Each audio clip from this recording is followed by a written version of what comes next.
আমি 12 বছরের সম্পর্ক ভেঙে যেতে দেখেছি। আমি 6 মাস প্রেমের বিয়েকে আমৃত্যু টিকে থাকতে দেখেছি।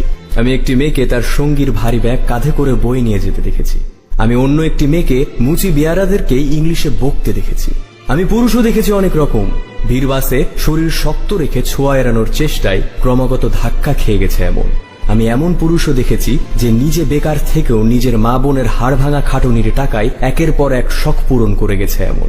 আমি শিক্ষিত পরিবার দেখেছি যারা পণ নিয়ে বউ এনে পুত্র সন্তানের আশায় তাড়া দিতে থাকে। আবার আমি পথে থাকা মানুষগুলোকে কন্যা সন্তানকে শুধু স্কুলে নয় প্রাইভেট টিউশনেও ভর্তি করতে দেখেছি। আমি নামকরা স্কুল কলেজের শিক্ষকদের জাত নিয়ে গর্ব করতে দেখেছি। আমি দুবেলা দিনমজুর খেটে খাওয়া মানুষকে এক থালায় অন্য জাতের সাথে ভাত খেতে দেখেছি। আমি মানুষ দেখেছি, আমি অমানুষ দেখেছি। হুবহু অবিকল তাদের মুখ, তাদের গায়ের রং, তাদের লিঙ্গ, তাদের জাতি, তাদের শিক্ষা কোথাও কোনো তফাৎ করতে পারেনি, শুধু দুটি জায়গা ছাড়া, শিরদাঁড়া ও মনুষ্যত্ব। আমি মানুষ দেখেছি।